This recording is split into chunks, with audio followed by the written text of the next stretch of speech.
חושבים היום על לוט? מה עשה לנו לוט? לוט, מה, כולם מהגן, מה למדנו של לוט, מה? זה אדם כזה ככה, כן? שמעון, מה לוט? ליצן. זה אדם, נסתכל על לוט מההתחלה, מה הוא עשה לו טוב? אנחנו יכולים להצביע משהו אחד שהוא הלך לסדום. לא כתוב שם שהוא עשה שום עבירה, לא כתוב שהוא עשה שום, כלום לא טוב, כלום. לוט הולך עם אברהם אבינו, זורקים את אברהם אבינו לכבשן האש, הוא קופץ לכבשן האש. לוט היה משפחה של אברהם אבינו, מסר את החיים שלו על אברהם אבינו. לוט היה בן אדם החסיד, הגבאי, הנאמן ביותר על אברהם אבינו. כל מה שעשה אברהם אבינו, דברים שהיו נראים מטורפים, טיפשיים. באותה זמן, עבודה זרה, כולם משתחווים, נמרוד, כולם הולכים נמרוד. כל הזרם נמרוד, אברהם העברי, הוא היה מעבר אחד של העולם, וכל העולם מעבר שני. אברהם היה נקרא באותו זמן אדם מוזר. אדם לא שגרתי. ומי הולך איתו? לוט. אברהם אבינו פתאום קם, אומר, אלוקים אמר לי ללכת לארץ ישראל, לוקח את המשפחה שלו, הולך.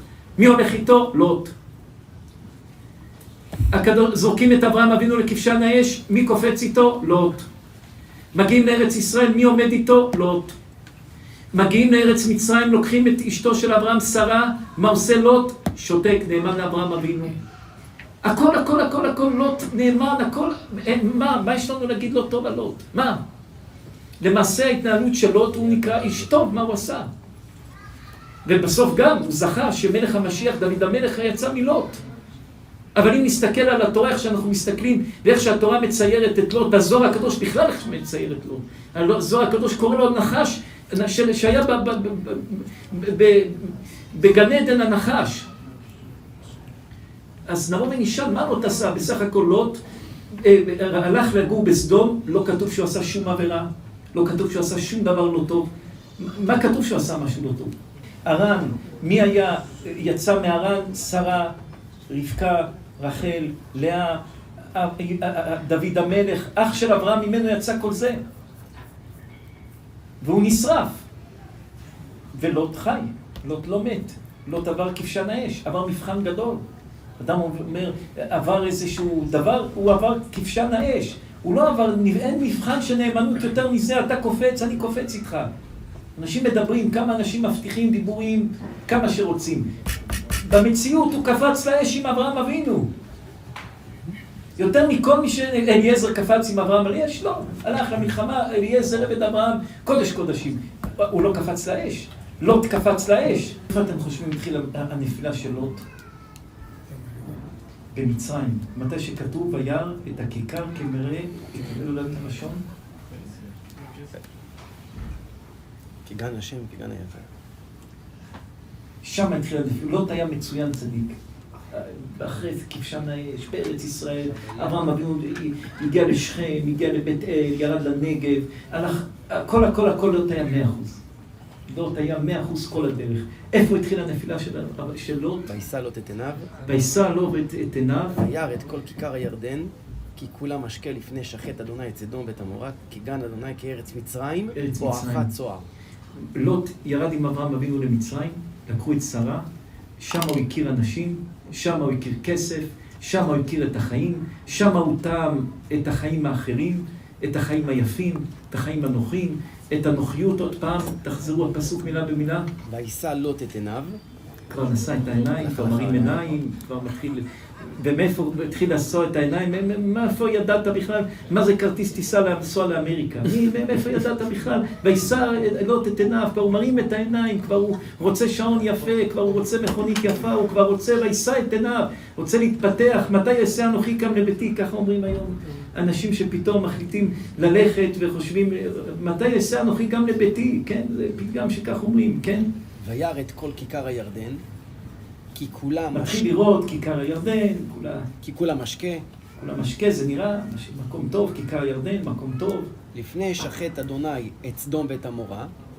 נכון, אין שם שום עבירה, הוא לפני שחט השם. זה עוד בסדר, כיכר יפה, אבל מה? הוא אומר, זה כשר, זה טוב. יש פה איזו עבירה, זה טוב מאוד, אין פה שום עבירה.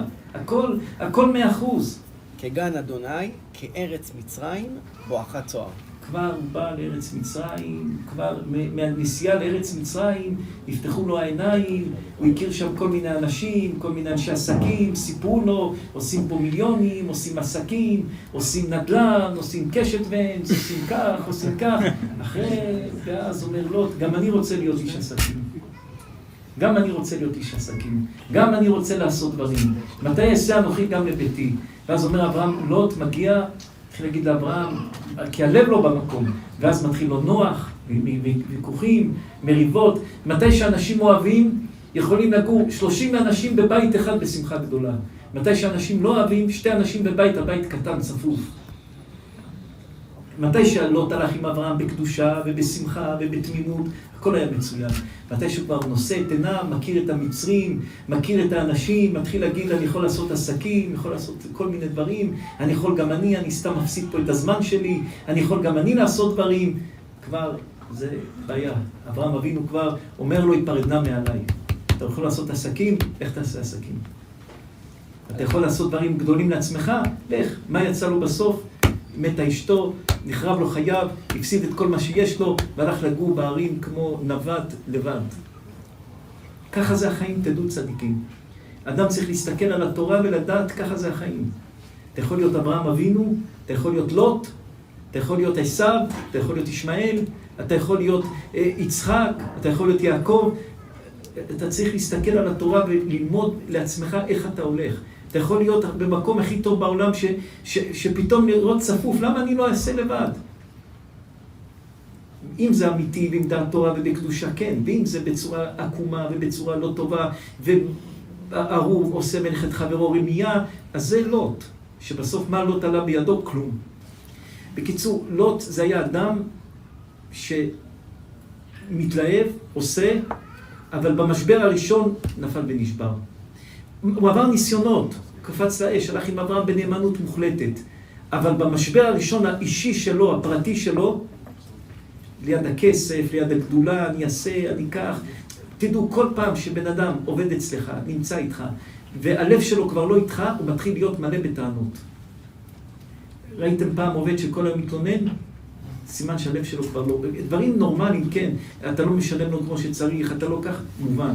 אבל מתי שאדם מתחיל להתלונן, יותר מדי תלונות, או שהוא מתלונן תלונות כי הוא רוצה תשומת לב, זה טוב, תיתן לו תשומת לב. לפעמים אדם רוצה תשומת לב, ואדם צועק, תיתן לי תשומת לב, אז הוא עושה פרצוף, הוא אומר קשה לי, לא אומר אני אעשה כך, אעשה כך. תחנך אותו טוב, שלא יעשה לעצמו נזקים, אבל לפעמים זה רק טענות של תשומת לב. זה טוב, יש לך זמן, תיתן תשומת לב, אין לך זמן, אל תיתן. אבל מתי שאדם מתחיל, הטענות שלו, שזה טענות שבא כמו לוט, שזה מתחיל להיות, הלב מתחיל להיות מקולקל. מתי שהלב מתחיל להיות מקולקל, אברהם אבינו אומר ללוט, תיפרדנה מעליי, לך, אל תישאר פה. מתחיל סיפורים, מתחיל איתך יותר מדי סיפורים. אדם צריך להיות חכם מאוד, מאוד, מאוד, להיזהר בדברים ולהיות סוף מעשה במחשבה תחילה.